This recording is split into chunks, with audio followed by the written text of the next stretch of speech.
no livro de Atos, capítulo de número 4, e o versículo 32.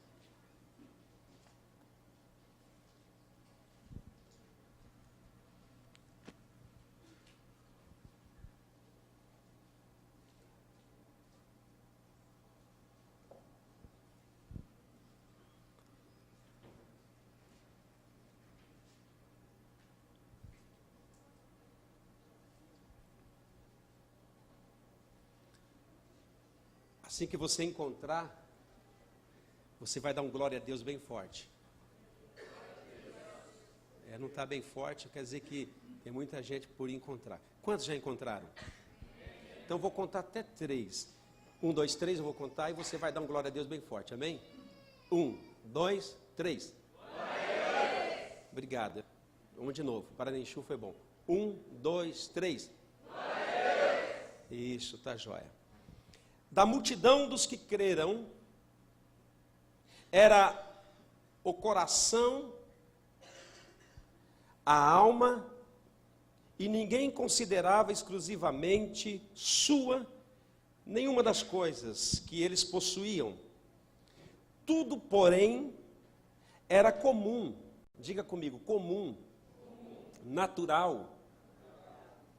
Com grande poder, os apóstolos davam testemunhos da ressurreição do Senhor Jesus, e em todos eles havia abundante graça. Obrigado. Hoje eu acordei um pouco mais cedo, e Deus ele já vem na semana falando comigo com respeito a essa palavra. Pois eu disse, Senhor, eu estou indo para Toyohashi, e o mesmo Espírito que opera lá é o mesmo Espírito que opera aqui, o mesmo Deus de lá é o mesmo Deus daqui, então o Senhor é conhecedor de todas as necessidades e de todas as coisas. Me dá uma palavra.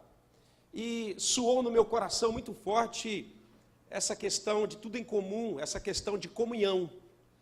Então, eu intitulei a mensagem como o poder invisível da comunhão. Você pode repetir comigo?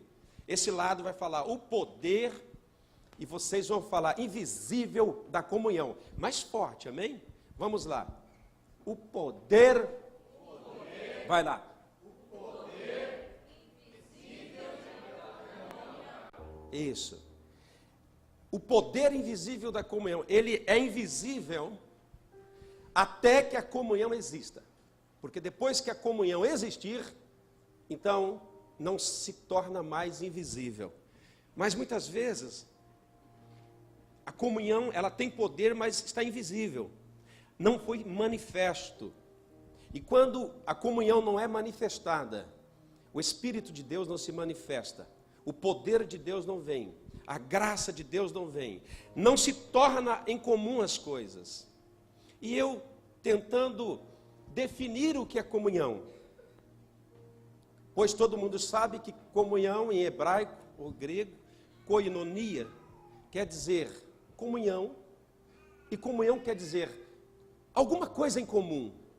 Por exemplo, quando nós programamos um evangelismo, e 20 pessoas dizem assim, nós vamos para o evangelismo, a comunhão foi formada, existiu algo em comum. Quando 2 corintianos vão ver o jogo, existe algo em comum, uma comunhão. Põe um santista no meio. Corinthians e Santos. É por isso que quando vai assistir o jogo, tem que assistir só corintiano, só santista, não é? Isso é antigamente, hoje não, né, irmãos? Então, ter comunhão é ter algo em comum. Deus disse assim, eu estarei presente onde 2 ou 3 estiverem em comunhão, eu estarei presente no meio deles. E quando Jesus está presente, coisas poderosas acontecem. Quando Deus está presente, falta pão, falta peixe para a multidão, mas Ele pega aquele pouco que as pessoas têm e multiplica. De repente você veio nessa manhã sem muito para oferecer. Talvez os problemas, as dificuldades, as necessidades tenham batido na porta. Às vezes a gente está fraco. Mas Deus quer falar para você que Ele pode pegar esse pouco que você tem e multiplicar. Deus, Ele não quer que você tenha muito, Ele quer que você tenha alguma coisa. Quando aquela viúva do azeite precisou de um milagre, o que você tem em casa? Um pouco de azeite. Então me traz aqui, e o milagre aconteceu. Quando a multidão precisou ser alimentada, poucos pães, poucos peixes, mas Deus multiplicou. O nosso Deus é o Deus da multiplicação, é o Deus do poder, é o Deus da glória, é o Deus que diz assim: não precisa uma multidão, se tiver 3 em comunhão, reunido, tudo em comum, eu vou me manifestar. Você tem comunhão com esse irmão? Diga: eu tenho. Porque se você está aqui, algo em comum nos trouxe para cá. E o que é em comum que nos trouxe para cá? O que nos trouxe para cá foi Jesus Cristo. O que nos trouxe para cá foi Jesus Cristo. Jesus nos atraiu, o Espírito Santo nos atraiu, porque Ele quer ministrar ao nosso coração. E comunhão é isso. É ter algo em comum. Essa pessoa que está do teu lado, eu e o pastor Akira, nós temos algo em comum. Você tem algo em comum. Você crê no mesmo Deus. Você crê no mesmo poder, na mesma Bíblia. Talvez está escrito em hispano, talvez em japonês, mas é a mesma palavra do Senhor. E eu já estou sentindo o cheiro do poder de Deus aqui. Eu já estou sentindo o cheiro da glória de Deus. O Espírito de Deus já começa a ministrar ao meu coração e já começa a dizer: eu quero que você faça algumas coisas aqui, meu filho. Nós não podemos nos acostumar com a unção, nós não podemos nos acostumar com a presença, porque Deus, Ele é de multiforme, Ele opera, Ele é o mesmo, mas não opera da mesma maneira todos os dias. A Bíblia diz que apraz a Ele faz como quer. E hoje Ele tem algo liberado para você. Domingo passado Ele teve algo liberado para você, exatamente para que você saia daqui forte, para que você saia daqui robusto. E eu quero falar deste poder que a comunhão tem, que a igreja tem perdido, mas nós estamos recuperando. O Espírito Santo está chamando-nos para recuperar. Quando você pensa em comunhão, eu penso em Adão e eu penso em Eva. E quando eu penso em comunhão, eu volto para o jardim do Éden, eu volto para o paraíso. E quando você olha capítulo 2 de Gênesis, você vai ver Deus dizer do homem e da mulher. Ele diz assim: olha, o homem e a mulher, eles estarão nus na minha presença e não se envergonharão.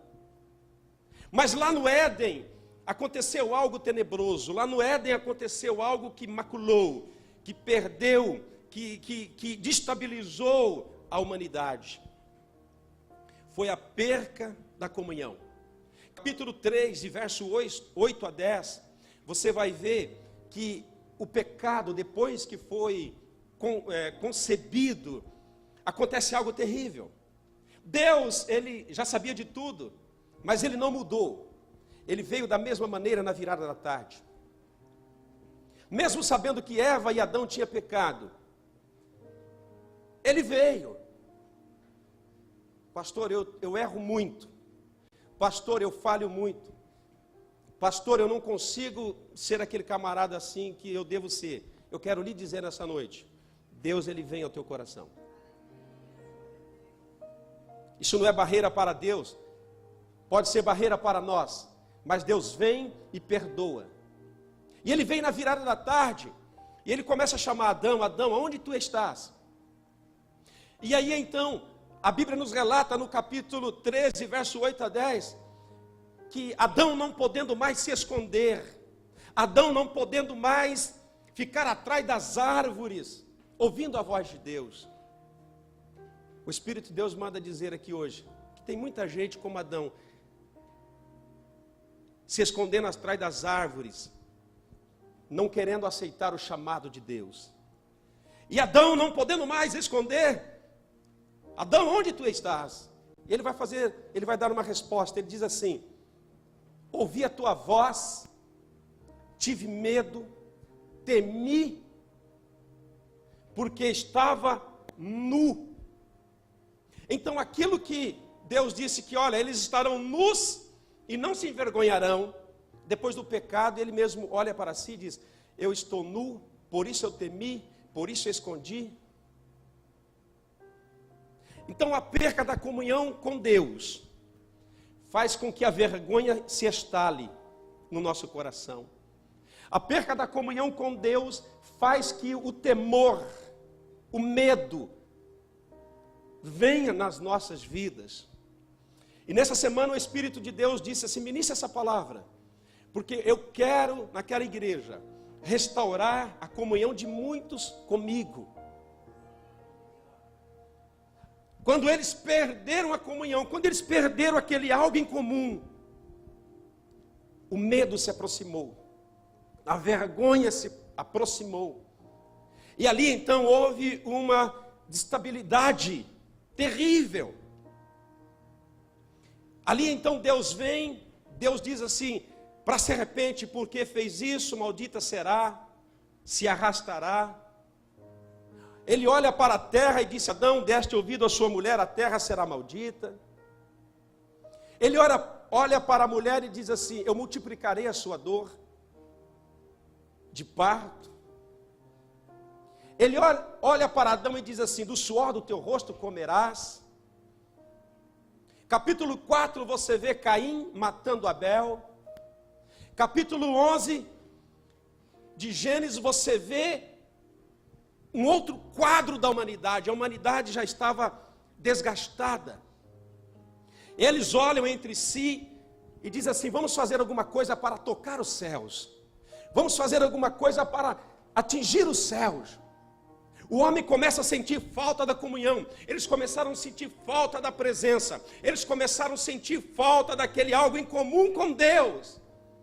E eles começaram a procurar então como novamente suprir ou encher ou preencher o vazio que agora existia em cada ser humano.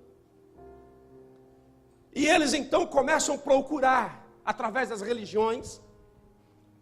Eles começam a procurar a comunhão através das orgias, do sexo, do dinheiro, da fama. Mas eles não encontram mais. Porque o algo em comum com Deus foi perdido. O algo em comum com Deus foi tirado.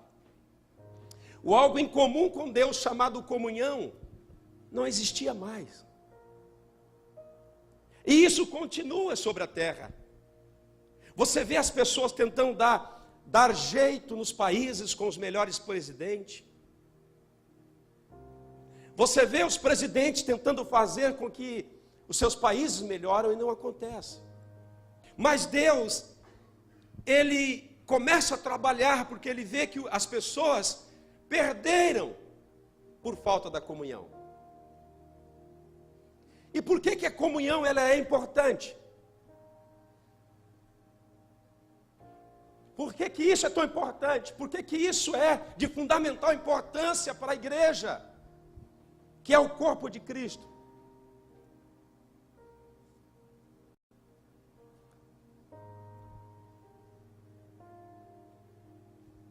Eu fui perguntar para Deus, e talvez você não vai achar isso no YouTube, ou em alguma coisa na internet, porque eu acho que é fresco. Eu vou te dar daqui a pouco. Jesus, Ele veio para restaurar essa comunhão. E quando nós falamos que Jesus veio para restaurar essa comunhão, a gente pensa, como muitos: ah, é verdade, Ele morreu, ressuscitou, o véu abriu e restaurou a comunhão. Eu não estou dizendo do passado, eu estou dizendo de hoje. Eu posso ouvir um glória a Deus? Jesus veio hoje aqui restaurar a comunhão. Saiba que Deus, Ele é o ontem, Ele é o hoje, Ele é o eternamente. Ele é o alfa, Ele é o ômega, Ele é o princípio, Ele é o fim. E Ele veio hoje para restaurar a comunhão. Talvez muita gente aqui Porque quando fala de comunhão, quando você vê a palavra comunhão, você não vê nos campos de futebol, você não vê nas praças. A palavra comunhão, ela está inserida no contexto da igreja. E Jesus veio restaurar. A Bíblia diz em 2 Coríntios, capítulo 5, verso 11, ele vai dizer assim. 2 Coríntios 5,18.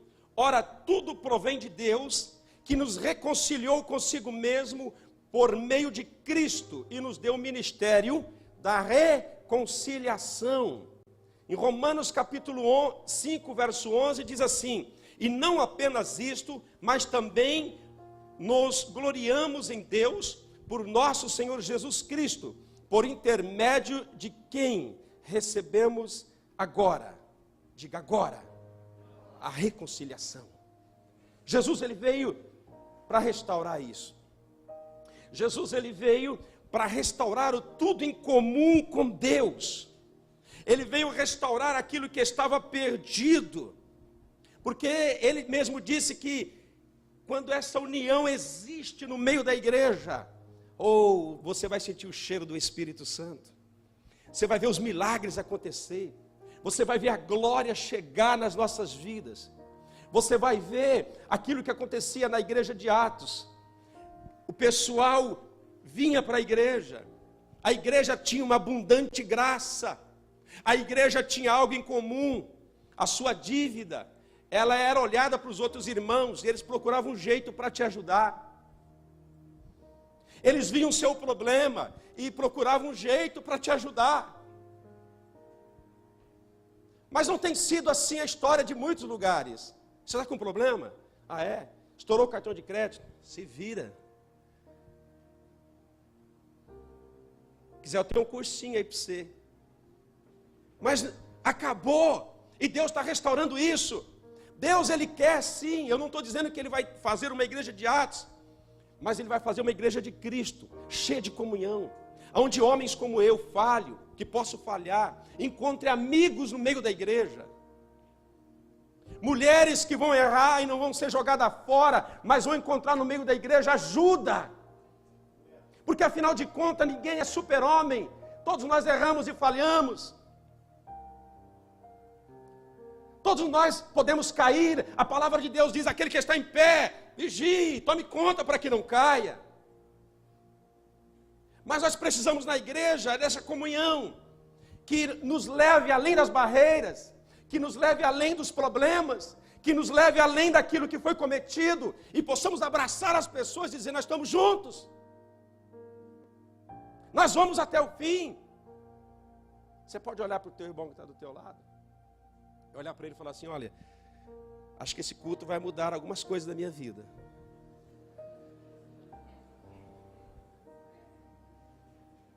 O Espírito de Deus está sobre a terra, irmão, ministrando o corpo de Cristo, ministrando a igreja. Por falta da comunhão, muitos têm caído e têm ficado caídos. Não tem quem dá a mão. Alguém perguntou para mim: pastor, o senhor tem amigo na igreja? Tenho, bastante. O senhor vive com eles? Muito pouco. Mas o senhor tem amigo? Tenho. Aí eu respondi para ele: sabe por que às vezes o pecado vem perto de mim, eu fujo dele? Ele falou: não, porque eu tenho muitos amigos.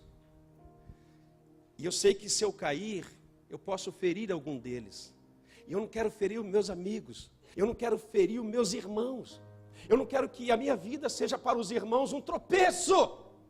Você pode olhar para esse irmão e dizer para ele: eu não quero que a minha vida seja um tropeço para você, mas eu quero que ela seja uma bênção. Jesus, ele veio restaurar isso.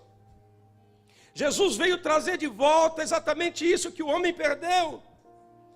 É por isso que ele disse para aquela samaritana: olha, vai chegar um dia, irmã samaritana, lá de Samaria, lá no poço de Jacó. Porque os judeus dizem que é em Jerusalém, vocês dizem que é aqui nos montes, mas chegará um dia que os meus adoradores vão me adorar em espírito e em verdade.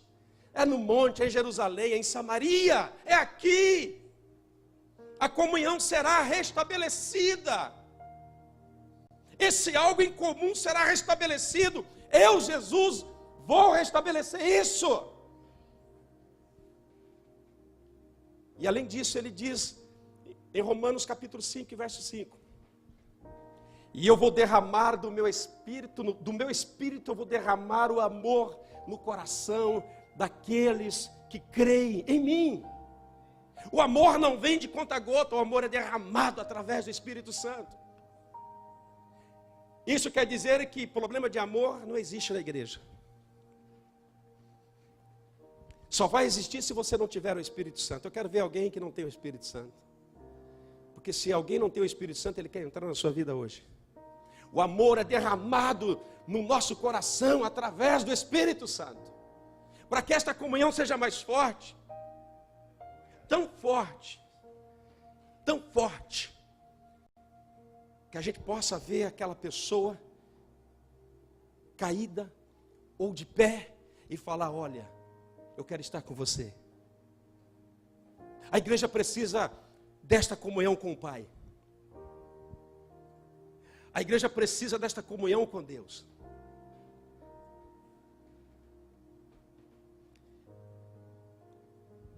E o apóstolo João entendeu a importância da comunhão. Nós temos 3 livros na Bíblia, pequenininho: 1 João, 2 João e 3 João. Pouco lido pela igreja. Se toda a igreja tivesse o hábito de ensinar a igreja, e aí toda a igreja lê aqueles 3 livrinhos pequenininhos de João, uma vez por mês, a comunhão aumentaria na igreja. O amor aumentaria na igreja. A gente gosta de ler Apocalipse, porque não entende nada. Dragão de 7 cabeças, não sei o que, 7 espíritos. Aí começa a fazer aquelas conjecturas, né? Começa a ler o Gênesis, porque gosta da história de Abraão, não sei do que, do Mar Vermelho. Mas livro de comunhão, livro de ter algo em comum, a gente não gosta muito de ler. Então, eu sugiro para você, começa a ler aquelas 3 cartas, uma vez por semana. E você vai ficar doido de amor pelas pessoas. E João, ele entende isso, e João, quando ele vai relatar a respeito da comunhão, João, Evangelho de João, capítulo 17, Jesus, ele vai fazer uma oração. Você vai colocar na tela? João 17, 21. Ele vai fazer uma oração pelos discípulos. E ele diz assim: para que todos sejam assim como tu, ó Pai, és em mim e eu em ti, que também eles sejam um em, para que o mundo,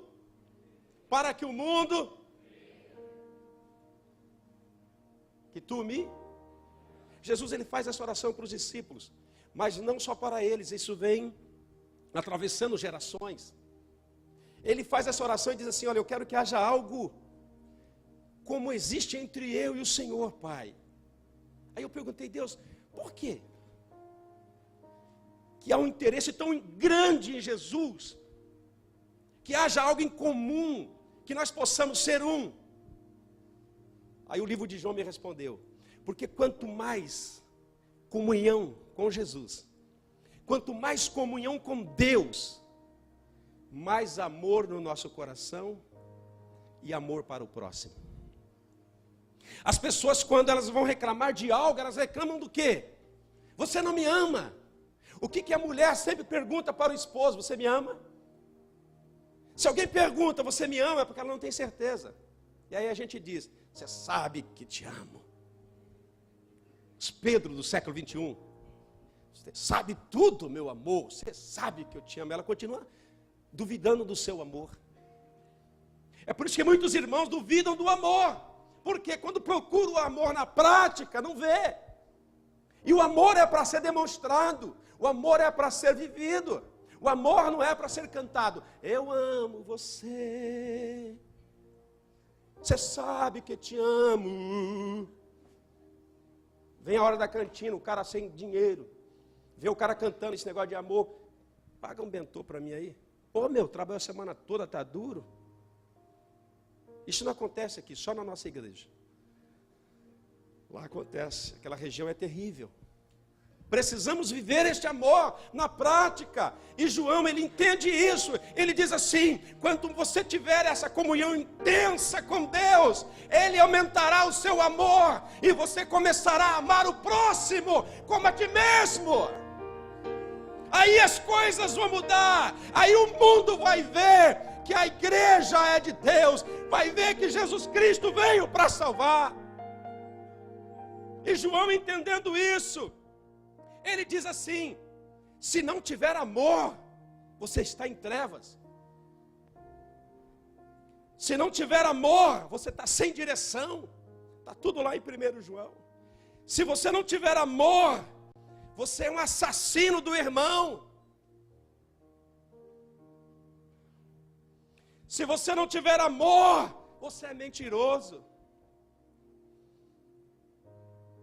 Essa comunhão gerada de novo, essa comunhão restabelecida, esse ponto de acesso com Deus, vai gerar um coração cheio dessa graça, esse poder de amar as pessoas. E aí, cada cristão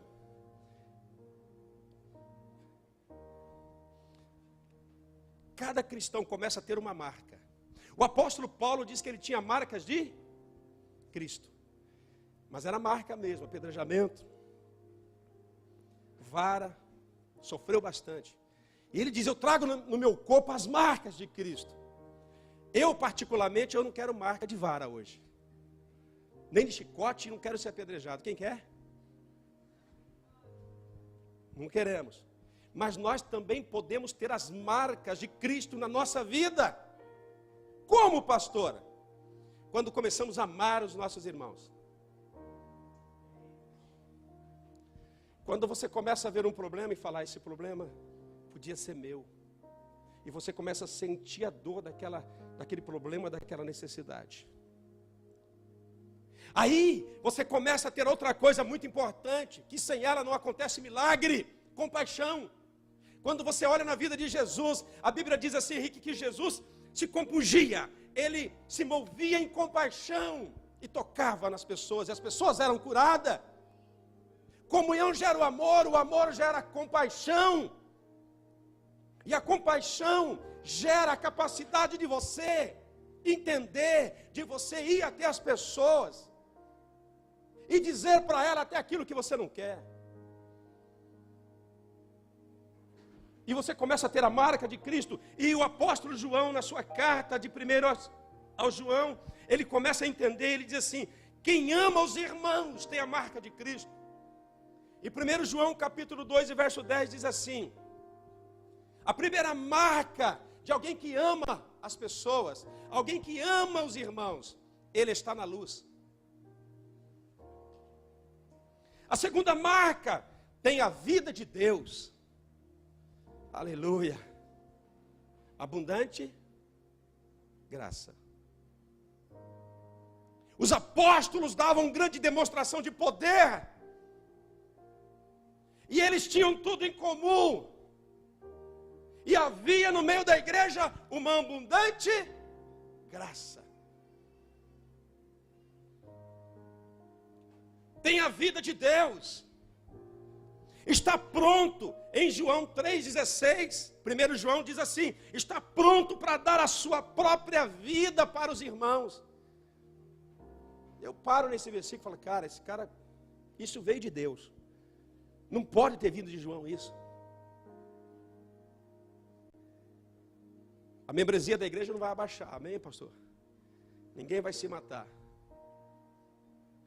E quando fala de vida, pode falar de posses, pode falar de uma intercessão maior, pode falar de um envolvimento maior, de um carinho maior, de um andar junto mais. Eu fico pensando, irmãos, se alguém precisar de alguma coisa, que nós temos dois. É muito fácil quando alguém precisa de um carro e você tem dois, por favor, irmão. Mas quando você só tem um? Pense comigo se algum irmão aqui, homens, eu gosto de falar com homens, os homens aqui, algum homem nosso aqui precisa de um órgão que nós temos dois. Coração não dá, que só tem um. O que a gente tem dois? Rins? Rins? Tem dois? Precisamos de um rim.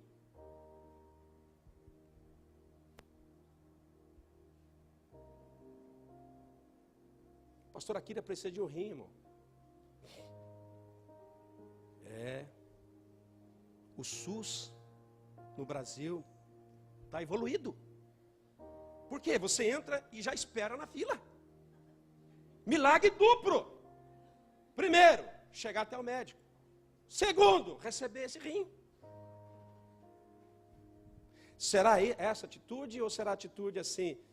Homens, vamos para o Bioim fazer exame. Aquele que for compatível.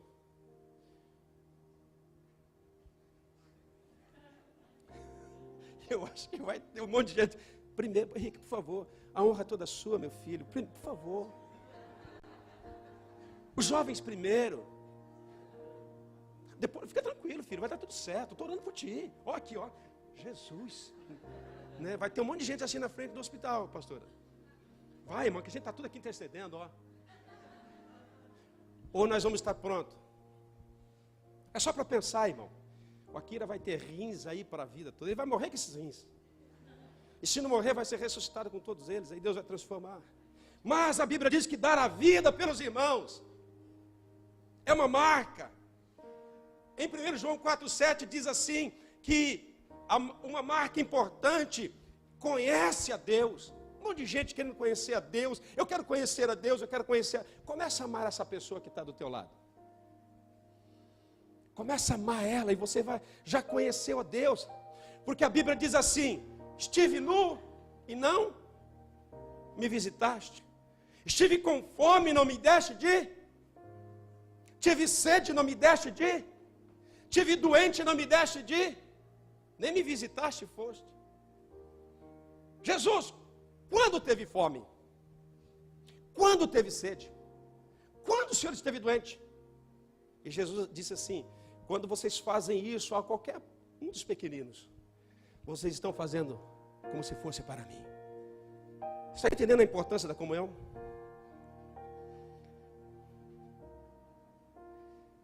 Essa comunhão, ela tem que dirigir a igreja. Ela tem que nortear a igreja. Ela tem que estar na igreja. Se pudéssemos colocar outro nome no Espírito Santo, poderíamos colocar comunhão. A comunhão do Espírito Santo. E Jesus, ele está trabalhando no meio da igreja. Trabalhando através dos pastores, dos obreiros, para que haja uma comunhão intensa, algo intenso, algo intenso, algo intenso. Até que o lugar que foi cantado, que é o Santo do Santo, possa ser um lugar natural, habituado por nós, irmãos. Porque essa comunhão vai acabar com toda a heresia, toda a falsidade, a mesquinhez da nossa vida. E Jesus disse para mim, fala a respeito dessa comunhão, porque eu quero que nessa igreja que eu acho que tem uma história, a comunhão seja intensa. Em toda a história de avivamento,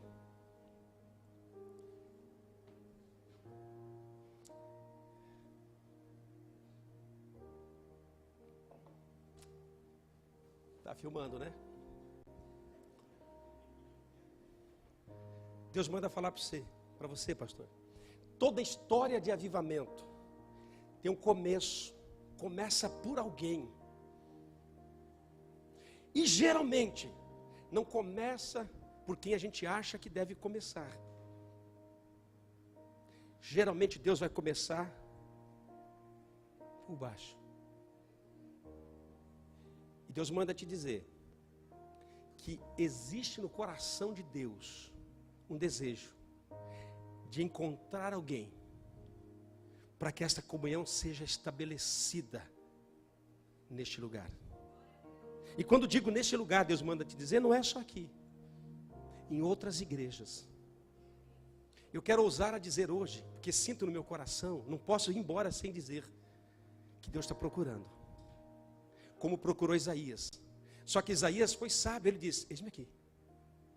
Ele está procurando. Será que ele pode encontrar alguém hoje aqui?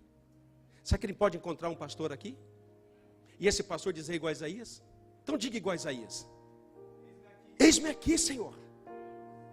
Pastor, mas eu? Pastor, mas como? O senhor não sabe dos problemas que eu tenho travado? Não. Mas ele sabe. Pastor, o senhor não sabe das minhas debilidades? Não. Mas ele sabe. E a Bíblia diz que aquele que ele chama, ele capacita e ele respalda. E se ele encontrou esse coração hoje dizendo, eis-me aqui, nem vou dizer se prepara, porque você já está preparado. Deus vai fazer através de você um grande despertamento na igreja e no ministério.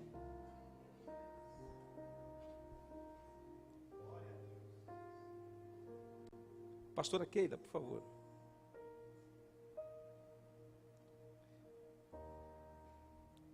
Os irmãos estão... O pastor está pregando calminho.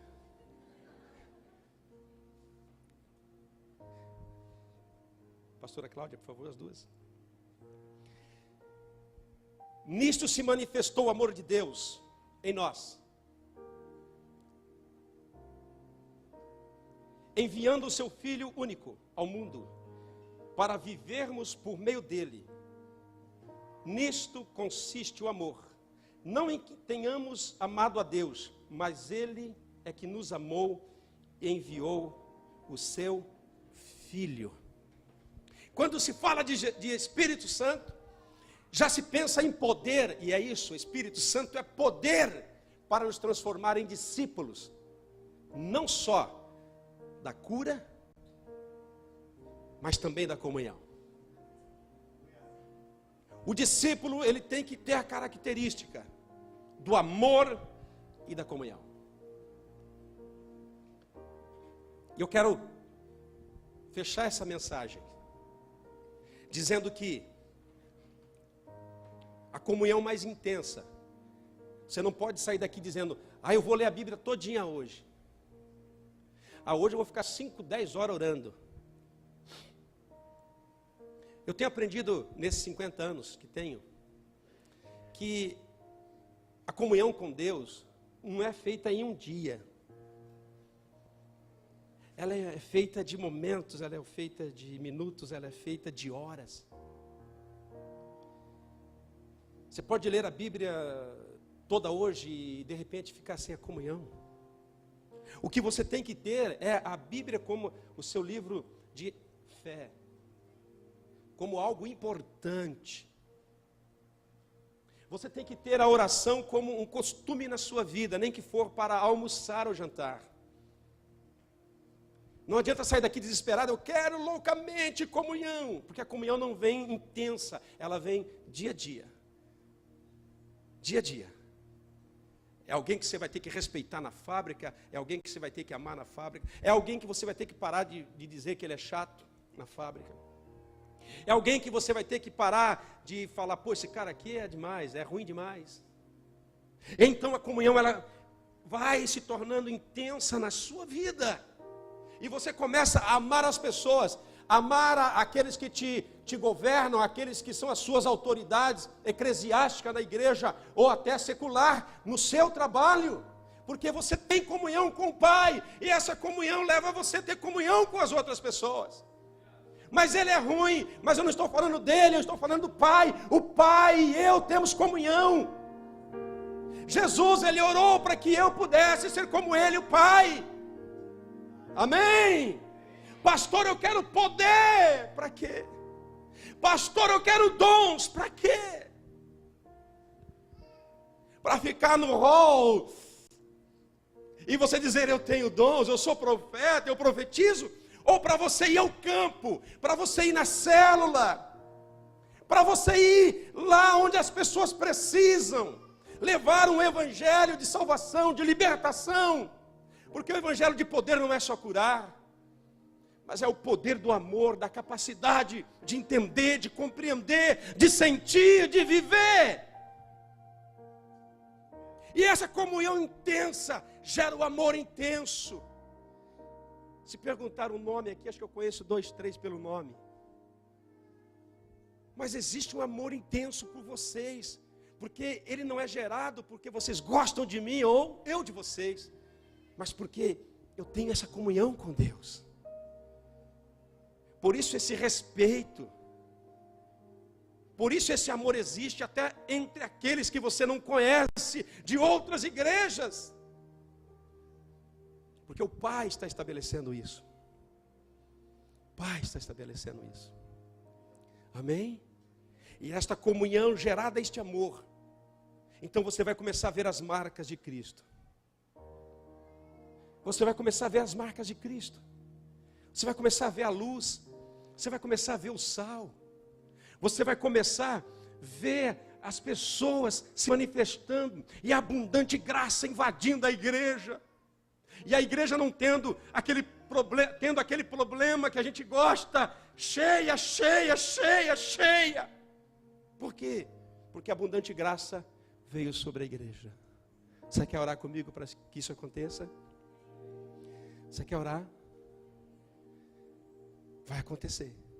Porque a palavra de Deus diz assim: a minha palavra não volta vazia. A minha palavra não volta vazia. Faz aquilo que apraz a ela. Vamos orar?